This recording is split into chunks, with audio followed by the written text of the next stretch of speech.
Excellencies, distinguished delegates, ladies and gentlemen, I thank the OIC Group in New York for organizing today's high-level event to commemorate the first ever International Day to Combat Islamophobia. Let me start by sharing the importance of commemorating this day. 1. It will send a clear message against contemporary challenges of racism, racial discrimination, xenophobia, negative stereotyping, and stigmatization. 2.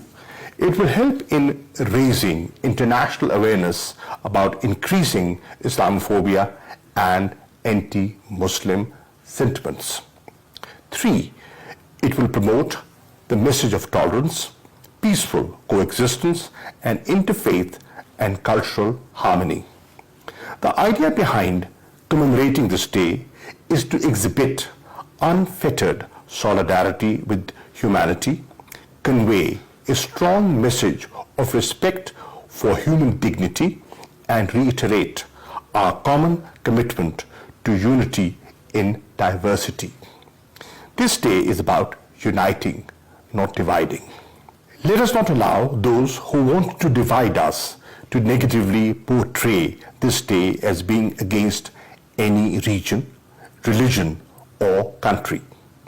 Ladies and gentlemen, disinformation and distortion of facts is our common enemy. And it is these tools that purveyors of hate use to nourish their selfish agendas.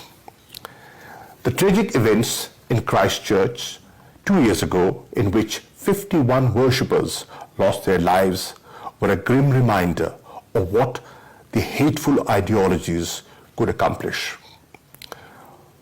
But the way the Prime Minister and the government and the people in New Zealand responded was both emphatic and empathetic. Ladies and gentlemen, while the phenomenon of Islamophobia is not new, it has grown considerably over the last 2 decades.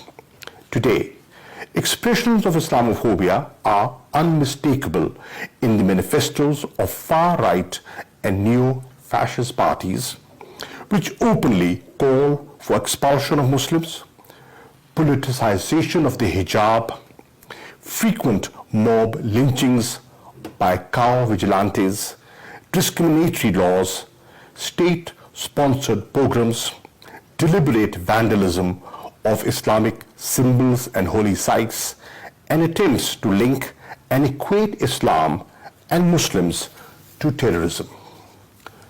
COVID-19, that should have united us, has led to a rise of negative narratives and hate speech in some countries, holding Muslim minorities responsible for spreading the virus.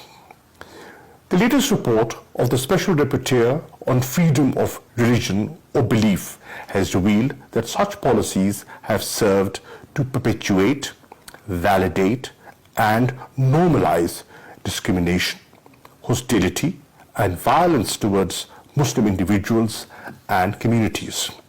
Ladies and gentlemen, the natural reaction of Muslims to situations like unresolved disputes and festering conflicts, foreign occupation, and denial of the right to self-determination is political disagreement with specific policies.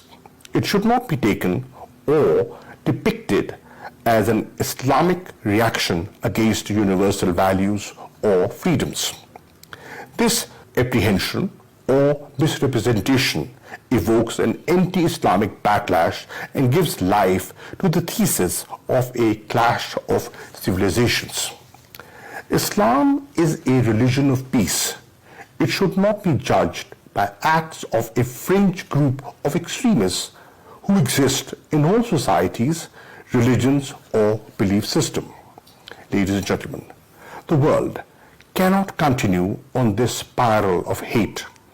It benefits only extremists on all sides and results in polarized societies and ultimately violence. We Muslims unequivocally condemn the practice of insulting prophets of Islam, Christianity, and Judaism. Respect for all religions and prophets is an article of faith for us. Similarly, we oppose all acts of violence on the basis of religion or belief. We openly expect empathy and solidarity from others. The way forward is dialogue and understanding.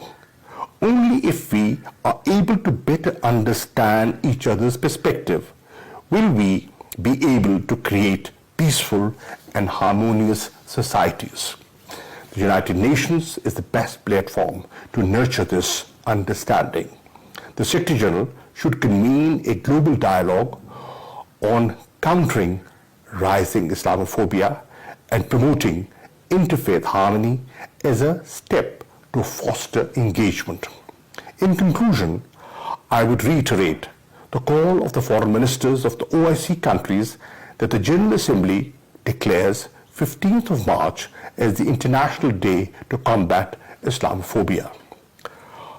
A show of empathy and solidarity by the international community will go a long way towards curbing the menace of Islamophobia and advancing the cause of mutual respect and understanding. I thank you.